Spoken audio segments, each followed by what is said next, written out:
बातमी मोठी आहे खरातचा आणि माझा संपर्क आला होता। शिवाजी सहाणे यांनी अशी प्रतिक्रिया दिली आहे। माझा मित्र हरवला होता त्यावेळेस खरातला फोन केला होता।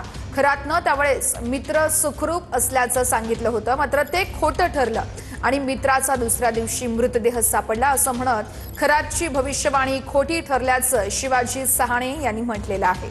सामाजिक कार्यकर्ते अंजली दमानिया यांनी शिवाजी सहाणे यांच्या नावाचा उल्लेख केला होता, यावरती ते बोलत होते।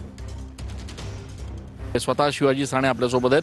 अंजली दमानिया यांनी आज पुन्हा असं म्हटलंय की तुमचे म्हणजे अनेक लोकांचे आणि अशोक खरात याचे संबंध होते, त्यांचे फोनवरनं अनेकदा कॉल झाले होते, त्याच्यात तुमचं नाव घेतलंय। खरात बरोबर एक 7-8-10 वर्षापूर्वी माझा परिचय झालेला होता आणि तो कोणाच्या माध्यमातून झाला होता ते मला आता आठवत नाही, परंतु त्यातले ठळक काही गोष्टी आहेत। ज्यावेळी मी त्याच्याशी फोनवर संपर्क केला होता त्यातल्या 2 दुर्दैवी घटना आहेत, ज्यामध्ये एक 4 वर्षापूर्वी माझा एक मित्र घरातून निघून गेलेला होता आणि तो सापडत नव्हता म्हणून आम्ही सगळ्या मित्रांनी पोलीस स्टेशनला तक्रार दिलेली होती। तरी सापडेल असं वाटेना म्हणून मग काही मित्रांनी असं सुचवलं की खरातला आपण विचारून बघू, त्याला भविष्य कळतं म्हणून मी स्वतः माझ्या फोनवरूनच त्याला फोन केलेला होता आणि त्याने मला सांगितलं की तो मला म्हणे की आमदार साहेब तुमचा मित्र सुखरूप आहे आणि तो 2 दिवसांनी परत येईल। परंतु दुसऱ्याच दिवशी दुर्दैवाने आम्हाला त्या माझ्या मित्राची डेड बॉडी गोदावरी नदीमध्ये सापडली।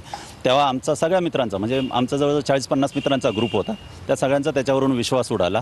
पुन्हा एक आता 3-4 महिन्यापूर्वी माझ्या दुसऱ्या एका मित्राने मला फोन केला आणि सांगितलं की माझ्या एका मित्राचा मुलगा घरातून निघून गेला आहे, तर खरातला विचारायचं आहे, तो कुठं आहे। तर मी त्याला सांगितलं की मला नाही वाटत त्याचा काही परिणाम होईल, कारण त्याला काही फार भविष्य कळतं असं वाटत नाही। मग मी खरातला फोन केला, त्यावेळी खरातने माझाही फोन उचलला नाही, पण एक 10 मिनिटांनी खरातचाच मला फोन आला। त्यावेळी मला म्हणे आमदार साहेब बोला। तर मी म्हटलं असं एका व्यक्तीचा मला फोन आला होता, त्याला तुमच्याशी बोलायचं आहे, त्याचा तरुण मुलगा घरातून निघून गेलेला आहे। तर ते म्हणे माझं झालंय बोलणं त्याच्याशी आणि त्याचा मुलगा घरी येऊन जाईल। ह्या 2-3 ठळक गोष्टी ज्यावेळी मी त्याच्याशी संपर्क केला होता। कॅमेरा पर्सन आकाश शेवलेसह मी चंदन पूजा अधिकारी, TV9।